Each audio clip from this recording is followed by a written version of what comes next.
Okay, ladies, so we're going to start off by shopping our house.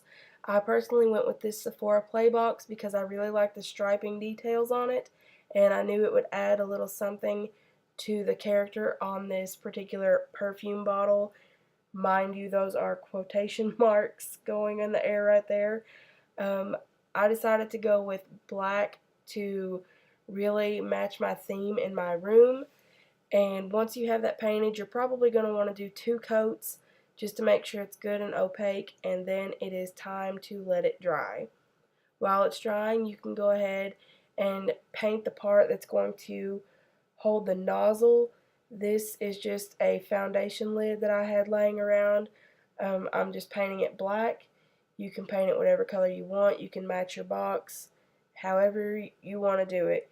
And then for the actual sprayer, I'm going to use this nail polish box that I just got the other day. Nice not to have to throw stuff away, and it's time to wait again for those to dry.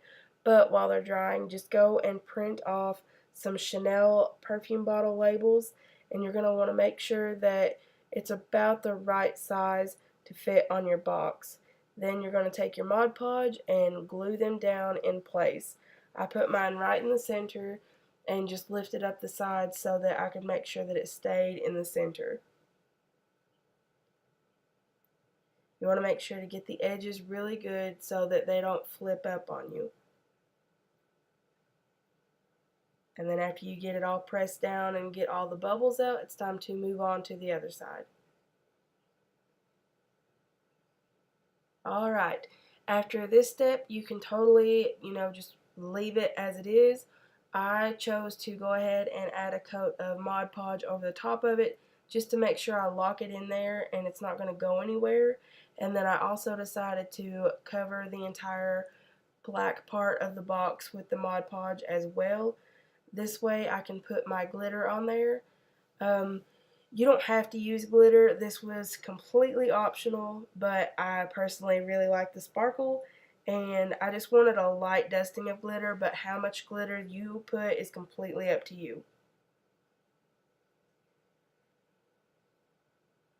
Then onto the sprayer. I wanted really badly to add some glitter to this as well. And at first I kind of thought it turned out janky, but the more I look at it, the more I love it. It turned out completely imperfect. Nothing about it looks perfect. And in my world, that just gives it that much more character, and I love it.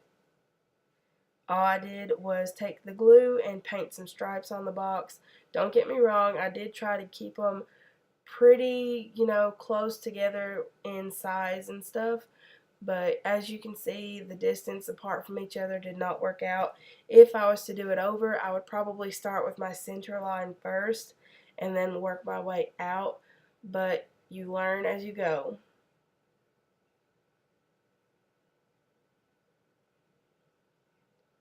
Once I get my stripes painted on there, I'm just going to go ahead and go over that with some more glitter. Leave it on there for a second, make sure that it, gets all in there. And then I'm just going to tap off all of the excess, and you will see the awesome glitter that is left behind. And then the glitter that falls onto the paper, you can just roll it back up and put it back in the bottle. Alright, now that everything has dried off, it's time to put the project together. And as you can see here, it looks really cool, or at least in my opinion it does.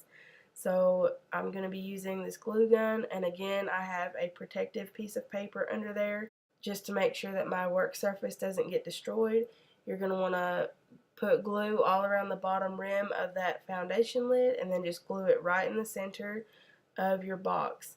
Then when it comes to the nozzle, you are going to want to put glue right on to the center of the foundation lid again, and you're going to want to line it up not only from the front but also from the side, because it's going to mess up it's going to mess it up if it's not angled just right.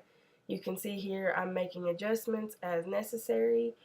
And that is it. That is the finished product, and I personally am in love. I hope that you like it too. Ignore the messy desk though.